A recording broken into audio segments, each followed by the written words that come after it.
Écoutez, nous vous laissons la parole pour nous présenter, donc je le disais, les mécanismes neurobiologiques et l'addiction. C'est à vous.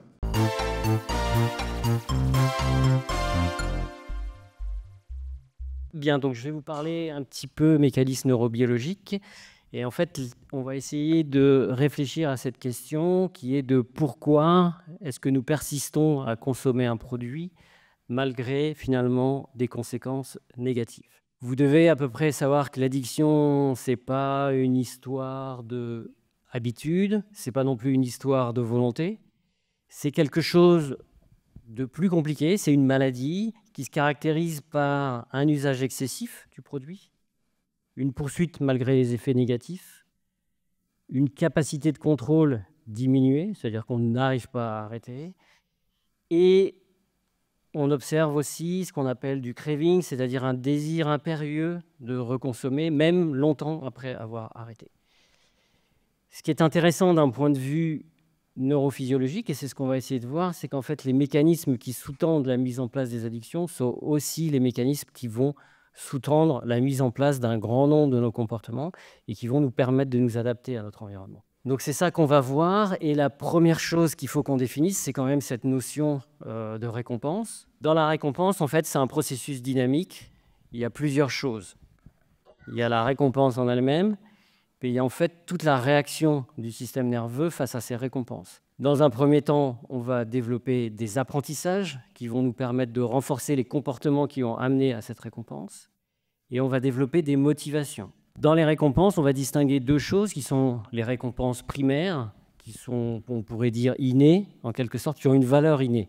Donc ça va être la nourriture, la sociabilité, les rapports sexuels, etc. Donc ça permet en fait de contrôler notre homéostasie, la nourriture et la reproduction. Et puis en fait, on a des récompenses aussi secondaires, l'argent, qui est une récompense secondaire, qui n'a pas de valeur nutritive en soi, mais par contre, par ricochet, par association, on sait que c'est quelque chose d'important dans nos sociétés, et donc qui va nous permettre d'accéder à un certain nombre de biens. Ça, c'est l'image d'un cerveau de souris, dans lequel, vous voyez en rouge, ont été marqués les neurones dopaminergiques. Donc au niveau de la tache rouge où il y a marqué VTA, c'est ce qu'on appelle les noyaux dopaminergiques, c'est là où on va avoir tous les neurones. C'est un petit nombre de neurones, c'est-à-dire que par rapport aux milliards de neurones qu'on peut trouver dans les cortex, on va parler plutôt ici de populations entre 20 000 chez la souris et plutôt quelques centaines de mille chez l'homme. Donc un petit nombre de neurones. Par contre, ces neurones ils sont caractérisés par le fait qu'ils envoient des projections dans de très nombreuses régions du cerveau. Alors ici, je vous montre deux exemples. Si on prend une souris, au moment où elle prend une pelette de nourriture, vous voyez, vous avez un pic de dopamine. Donc ça a servi pour dire au début, finalement, la dopamine, c'est lié à la récompense. Finalement, on va avoir une augmentation de l'activité dopaminergique. Si on regarde maintenant au niveau du levier, donc là, on a demandé à la souris d'appuyer sur un levier pour obtenir de la nourriture. Quand on regarde au début, quand elle n'a pas compris encore le fonctionnement du levier, si elle appuie sur le levier, il n'y a pas de pic dopaminergique. Mais une fois que la souris a fait l'association entre le levier et la nourriture, on va voir que j'ai un pic dopaminergique qui apparaît au moment de l'appui-levier. Si on fait un apprentissage comme dans l'expérience de Pavlov, où en fait on donne une cloche qui va prédire l'arrivée de la récompense 1 seconde à 2 secondes derrière, ce qu'on va avoir après apprentissage, c'est que le système dopaminergique ne se déclenche pas au moment de la récompense, mais au moment du stimuli qui prédit la récompense. Et enfin, troisième cas, si le système est appris, mais que je ne donne pas la récompense, en fait, on va avoir une baisse de l'activité dopaminergique. Ça, ce que ça montre, c'est que ce système dopaminergique, il ne sert pas seulement à répondre à les récompenses, mais en fait, il établit les liens de cause à effet dans votre environnement, et en fait, il va permettre de prédire des récompenses. L'autre chose que ça montre, c'est que dans votre système nerveux, vous avez beaucoup de mécanismes qui sont basés sur de la prédiction. Ici, ce qu'on voit au niveau des gouttes et au niveau de la croix, c'est en fait un système qui va comparer en permanence entre ce qu'il reçoit et ce qu'il pensait recevoir. Quand tout est bien appris et que votre représentation du monde est parfaite, c'est la situation du milieu, eh bien, je n'ai pas à déclencher d'activité dopaminergique au moment où je reçois la récompense. Si je reçois une récompense inattendue, je déclenche une réponse dopaminergique. Et si j'attends une récompense et que je ne la reçois pas, j'entraîne une baisse de réponse. Donc c'est plus un signal d'apprentissage que un signal finalement de réponse à des récompenses. Ce que font les drogues, c'est qu'elles vont faire exactement la même chose. Si je prends éthanol, morphine, nicotine, cocaïne ou amphétamine, toutes elles vont déclencher une augmentation de signal dopaminergique dans les structures sous-corticales et corticales. Elles vont augmenter l'activité dopaminergique, mais pas de la même façon. Nicotine, cannabis et tous les opioïdes vont agir au niveau des corps cellulaires, de l'aire tegmentale ventrale, de mon système dopaminergique. Cocaïne, amphétamine, ecstasy vont plutôt agir au niveau des terminaisons, donc au niveau sous-cortical ou cortical. Et elles vont agir, elles, sur le relargage. Au niveau du récepteur, donc là, ce que vous voyez en haut à droite, c'est un récepteur nicotinique.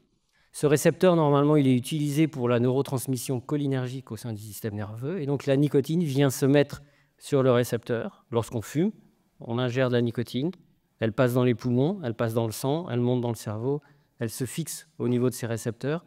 Elle ouvre ce récepteur, ce qui fait entrer des ions dans les neurones et va créer en fait une augmentation de l'activité de mon neurone, qui est une augmentation qui est montrée en fait à droite, en haut à gauche, là-haut, où on voit un neurone qui a une décharge un peu lente au début, puis qui accélère une fois que j'ai mis de la nicotine.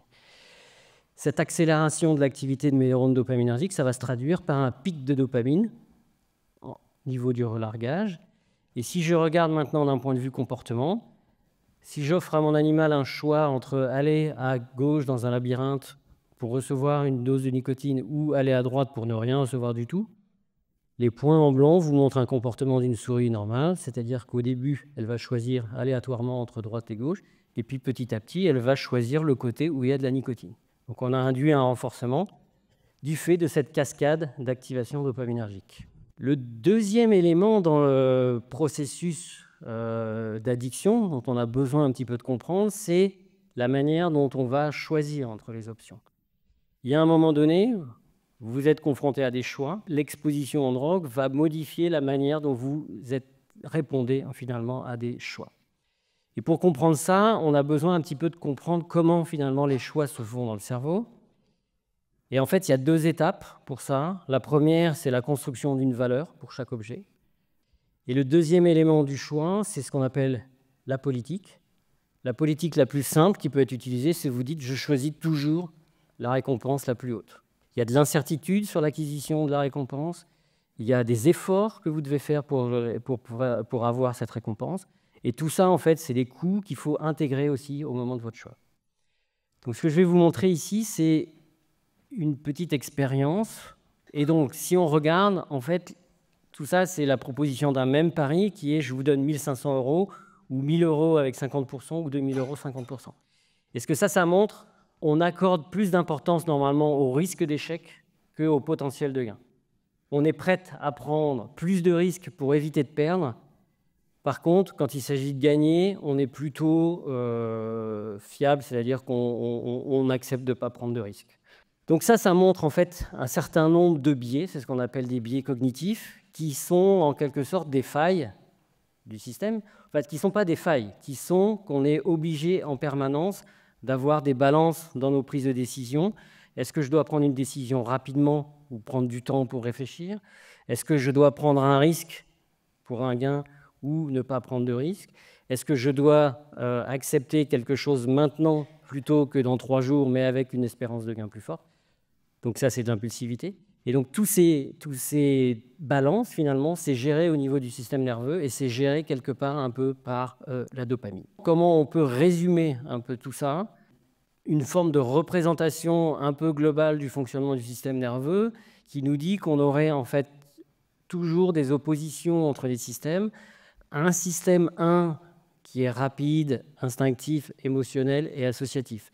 Ce système 1, il est très très efficace puisque c'est lui qui utilise l'ensemble des connaissances que vous avez apprises, c'est lui qui réagit très vite et c'est lui qui est donc à la manœuvre dans 80% des temps. Par contre, ce système 1, il peut se tromper. Et il peut se tromper quand éventuellement les conditions changent dans votre environnement ou quand il y a des choses à noter qui ne sont pas attendues. Par exemple, si vous faites un trajet en vélo et qu'il y a quelqu'un qui grille un feu rouge, il ne faut pas continuer comme s'il n'y avait rien qui se passait. Donc, il y a un moment, il faut reprendre la main. Ça, c'est le système 2, qui est plus lent, plus réfléchi et un peu plus logique.